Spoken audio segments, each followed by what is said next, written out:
పిలుపు మేరకి తెలంగాణ సినిమా గురించి చర్చించడానికి వచ్చిన మీ అందరికి కూడా తెలంగాణ సినిమా వేదిక తరపున ధన్యవాదాలు తెలియజేస్తా ఉన్నా.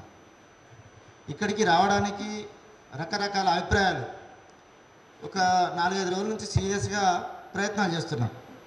మన తెలంగాణ మన సినిమా చర్చా వేదిక, అసలు తెలంగాణ సినిమా భవిష్యత్తు ఏంది, దిశానిర్దేశం ఏందనే దాని మీద మాట్లాడడానికి తెలంగాణ సినిమా వేదిక ఆధ్వర్యంలో ఈ సమావేశం ఏర్పాటు చేసినాం.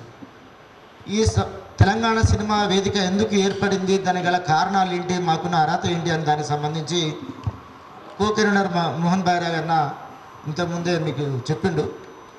అయితే అన్నిటికంటే పెద్ద అర్హత ఈ తెలంగాణలో పుట్టినందుకు, ఈ తెలంగాణలో జీవిస్తున్నందుకు, ఈ తెలంగాణలో ఒక మనిషిగా ఆలోచిస్తున్నందుకు సినిమా గురించి ఆలోచిస్తున్నాం. ఇవాళ తెలంగాణ 11 సంవత్సరాల కాలంలో స్వరాష్ట్రంలో తెలంగాణ సినిమా రంగం గురించి మాట్లాడుకోవాల్సిన పరిస్థితి ఎందుకు వచ్చింది అనేది ఇక్కడ ప్రధానమైన అంశం. 11 ఏళ్ల కాలంలో స్వరాష్ట్రంలో ఇవాళ తెలంగాణ సినిమా రంగం దాని స్థితిగతులు ఏంటి, ఆ తెలంగాణ సినిమా రంగం ఎదుగు బొదుగు లేకుండా ఎందుకు ఉందనేదే ఇక్కడ ప్రధానమైన చర్చ. కాబట్టి ఆ చర్చని మనం 10 మందితో నిర్వహిస్తున్నామా, 20 మందితో నిర్వహిస్తున్నామా, ఎంతమంది వచ్చిండ్రు అనేది కాదు సమస్య. కానీ మన లక్ష్యం ఏంటి, మన భావజాలం ఏంటి, మనం ఏం మాట్లాడుతున్నాం, ఏం మాట్లాడబోతున్నాం అనేదే ముఖ్యం. ఇవాళ ఒక 10-20 మందితోటే మనం ఈ సమావేశాన్ని ఏర్పాటు చేసుకోవచ్చు. మన ఆశయం, మన లక్ష్యం గొప్పదైనప్పుడు అది విస్తృతంగా, అది మొత్తం తెలంగాణ సినీ రంగంలో అది ఒక ప్రకంపనలు సృష్టించే విధంగానే మేము ముందుకు వచ్చినాం అనే విషయాన్ని ఈ సందర్భంగా సినిమా వేదిక నుంచి మేము స్పష్టం చేయదలిచినాం. అయితే చాలా విషయాల్ని మేము పరిశీలన చేసినాం.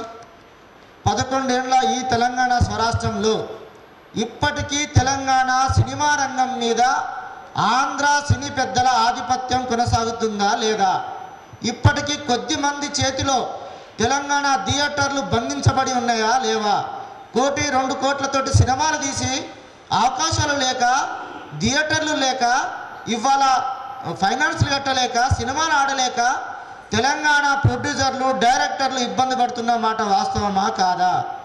ఇవాళ 11 ఏళ్ల ఈ తెలంగాణ స్వరాష్ట్రంలో ఒక బొమ్మకే తెలంగాణ ఫిలిం ఛాంబర్ ఉన్నది తప్ప అది కోరలు లేని ఫిలిం ఛాంబరు, పనికిరాని ఫిలిం ఛాంబరు, అది బాతకాని ఫిలిం ఛాంబర్గా మిగిలిందా లేదా? అదే కాకుండా 11 ఏళ్ల తెలంగాణ స్వరాష్ట్రంలో నీళ్లు, నిధులు, నియామకాలు, ఆత్మగౌరవం, స్వేచ్ఛ, సమానత్వం, సంస్కృతి, సాంప్రదాయాలని మనం తెగించుకోట్లాడినాం, గజ్జగట్టినాం, గలమెత్తినాం, పోరాడినాం, రాళ్ళు రువినాం, జైలుకు పోయినాం, లాఠీ దెబ్బలు తిన్నాం, తూటాల దెబ్బలు తిన్నాం, తెలంగాణ రాష్ట్రాన్ని సాధించుకున్నాం. కానీ ఈ 11 సంవత్సరాల ఈ స్వరాష్ట్రంలో మన పాలక వర్గాలు సినిమా రంగాన్ని అనేది ఒక వ్యాపార రంగంగా చూస్తున్నాయా లేవా? ఇవాళ మన తెలంగాణ సినిమా రంగం మీద ఆంధ్ర ఆధిపత్యం నడుస్తున్న ఈ సమయంలో కూడా అటు కేసీఆర్ కానీ, ఇటు రేవంత్ రెడ్డి గారు కానీ పట్టించుకొని మాట వాస్తవమా కాదా? అలా చాలా సమస్యలు ఉన్నాయి.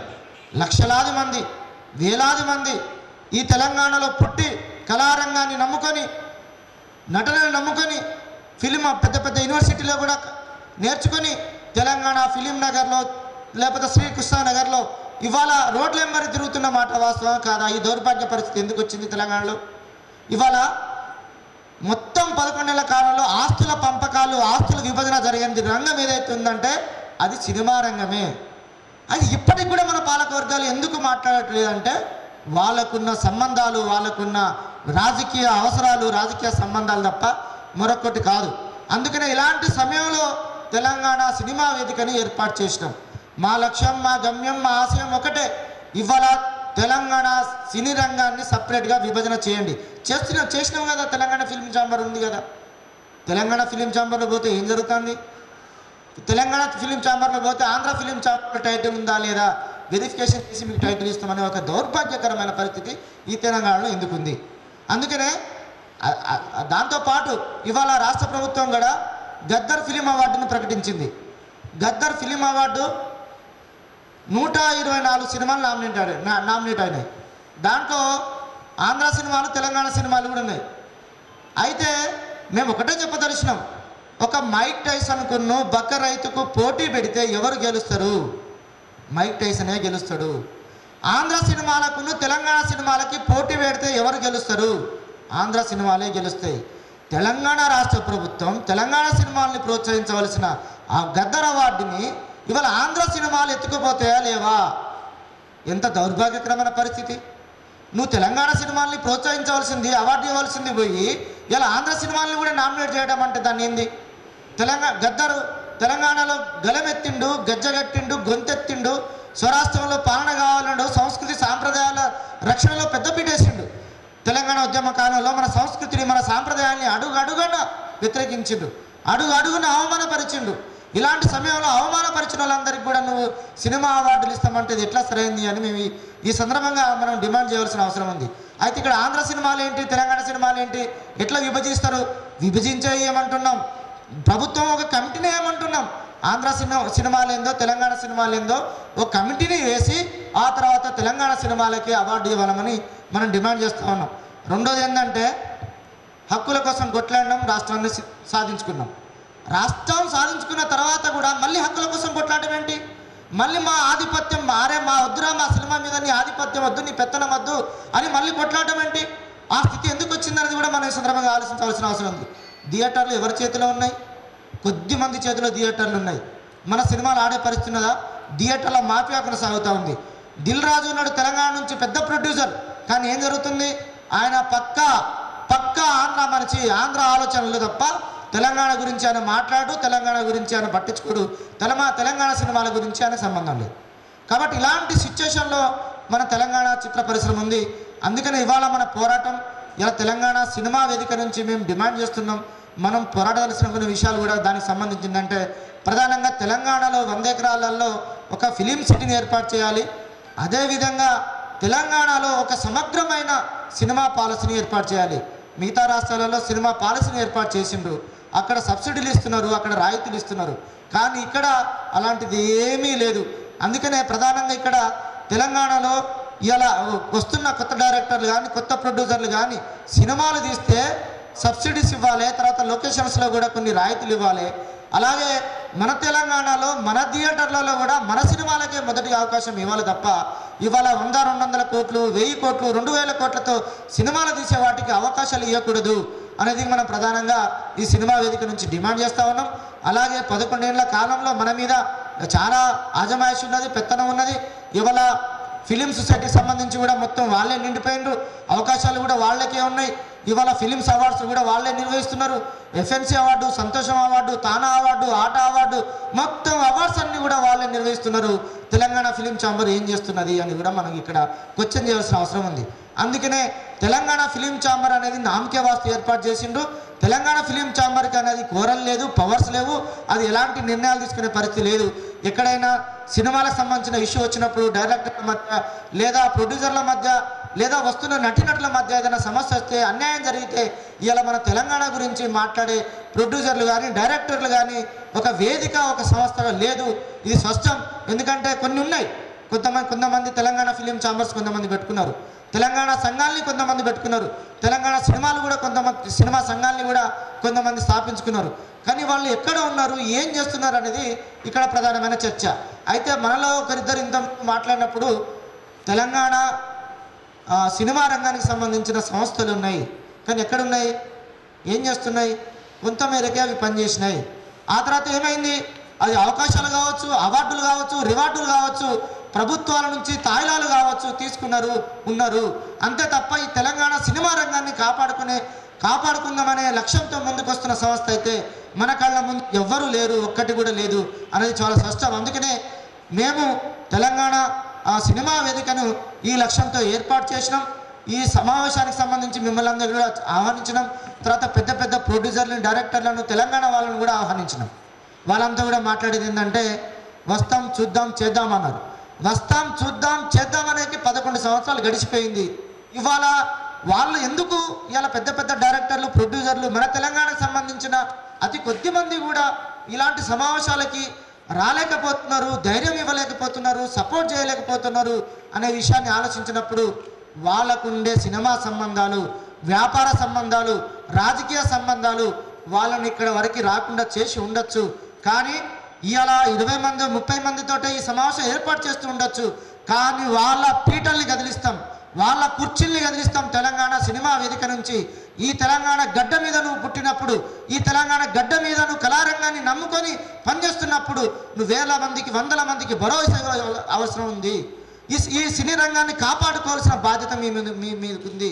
అందుకని ఆలోచించమని పెద్ద ప్రొడ్యూసర్లకి, డైరెక్టర్లకి, దిల్ రాజు లాంటి వాళ్ళకి కూడా మేము విజ్ఞప్తి చేస్తున్నాం. మీరు రాకపోతే మిమ్మల్ని రప్పిస్తాం ఖచ్చితంగా.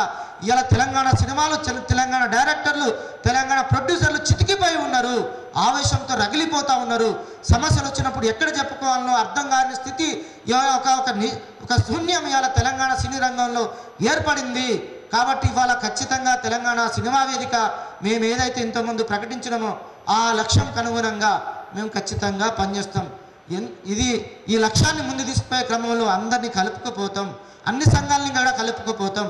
మేము డిసెంబర్ ఈ నెల 3వ తారీఖు నాడు బసిర్బాగ్లో ప్రెస్ క్లబ్లో తెలంగాణ సినిమా వేదికను ఏర్పాటు చేసినప్పుడు మా లక్ష్యాల్ని, మా ఆశయాల్ని మేము చాలా స్పష్టంగా ప్రకటించినాం. కొంతమంది అన్నారు మీకేం అనుభవం ఉందని, కొంతమంది అన్నారు మీరేం రాసిందని, కొంతమంది అన్నారు మీరేం సినిమాలు తీసిరని. మేము అంటున్నాం, ఇంతకుముందు బైరాగన్న ప్రకటించిండు, అనుభవాల్ని తీసుకుంటాం. చాలామంది సీనియర్ కళాకారులు ఉన్నారు, నటీనటులు ఉన్నారు, వాళ్ళ అభిప్రాయాలను తీసుకున్నాం. నిస్వార్థంగా నిక్కసకంచంగా ముందుకు వస్తున్నాం, పనిచేయడానికి సిద్ధంగా ఉన్నాం. కాబట్టి పనిచేస్తున్న క్రమంలో అనుభవాలు వస్తుంటాయి. అనుభవాల్ని తీసుకొని ఇంకా తెలంగాణ సినిమా రంగాన్ని ముందుకెట్లా తీసుకుపోవాలని ఆలోచిస్తాం. ఇవాళ తెలంగాణ సినిమా రంగంలో దాదాపు కొన్ని సంవత్సరాలుగా పనిచేస్తున్న వాళ్ళు దిక్కుమొక్కు లేకుండా ఉన్నారు. ఫిష్ సెకండ్ లాంటి వాళ్ళకి ఇవాళ 2 కిడ్నీలు అయితే పట్టించుకునే పరిస్థితి లేదు. సీనియర్ కళాకారులను గౌరవించే పరిస్థితి లేదు. సీనియర్ కళాకారులకు ఐడెంటిటీ కార్డు లేవు. సీనియర్ కళాకారులకు ఇవాళ హెల్త్ కార్డులు లేవు. ఇలా తెలంగాణ సినిమా రంగంలో పనిచేస్తూ కొంతకాలం ఆ తర్వాత అవకాశాలు లేక ఇలా ఇంట్లో ఉన్న వాళ్ళు, తిండి లేకుండా ఉన్న వాళ్ళు వేల మంది ఉన్నారు. ఈ దౌర్భాగ్యకరమైన పరిస్థితి ఈ తెలంగాణలో ఎందుకుంది? ప్రభుత్వాలు ఏం చేస్తున్నాయి? కాబట్టి ప్రభుత్వాల మీద కొట్లాడే పోరాటాలు చేస్తూనే మరొక వైపు మన మీద ఎవరైతే ఆధిపత్యం చేస్తూ ఉన్నారో, మన సినిమా రంగాన్ని ఎవరైతే ఏలాలని చూస్తున్నారో వాళ్ళకి ఖచ్చితంగా ఒక గుణపాఠంగా ఒక మహా ఉద్యమాన్ని కొనసాగించడానికి, ఆ ఉద్యమంలో అందరినీ కలుపుకొని పోవడానికి, 24 క్రాఫ్ట్స్ని కలుపుకొని పోయి ఉద్యమాలు చేయడానికి తెలంగాణ సినిమా వేదిక ఇవాళ 2వ సమావేశాన్ని ఏర్పాటు చేసింది. భవిష్యత్తులో కూడా అనేక కార్యక్రమాలను కూడా మేము తీసుకోబోతున్నాం. అది కొద్దిమంది అయినా ఇంకా మనం విస్తృతం కావాల్సిన అవసరం ఉంది. ఇది ఇంకా ఇట్లాంటి మన వేదికని ఏర్పాటు చేసుకున్నాం. ఈ వేదిక ఆధ్వర్యంలో మన సినిమా రంగాన్ని కాపాడుకోవడానికి ముందుకు పోతున్నాం అనే విషయాన్ని కూడా ఇంకా కొంతమందికి డైరెక్టర్లకి, ప్రొడ్యూసర్లకి తెలియకపోవచ్చు. తెలియజేయడానికి మనం ప్రయత్నాలు చేద్దాం. రాని వాళ్ళని లేదా సమాచారం రాకుండా ఉండే వాళ్ళని కూడా మళ్ళొక్కసారి కలుపుకొని దీన్ని సంఘటిత శక్తిగా మార్చుకొని ముందుకు పోవడానికి ఈ సినిమా వేదిక ప్రయత్నం చేస్తుంది. అందులో భాగంగానే దశలవారీ కార్యక్రమాలను కూడా కొనసాగించడానికి ముందుకు వస్తున్నాం. ఇవాళ తెలంగాణలో కొంతమంది ఇంతకుముందు అన్నట్టుగా కొన్ని సంఘాలు వచ్చినాయి, పోతున్నాయి, వస్తాయి, పోతాయి కావచ్చు కూడా. కానీ ఆశయాన్ని కొనడం అనేది, లక్ష్యాన్ని కొనడం అనేది ఎవరి వల్ల కాదు.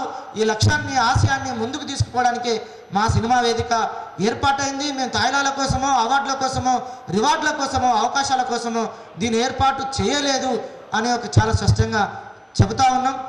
దశల వారీగా మన భావాల్ని, మన ఆలోచనల్ని, మాకు తెలిసిన విషయాలు కొంతే, అనుభవించిన వాళ్ళు లేదా ఈ రంగాన్ని పట్టుకొని పనిచేస్తున్న వాళ్ళు, సీనియర్లు మీలాంటి వాళ్ళు చాలామంది ఉన్నారు.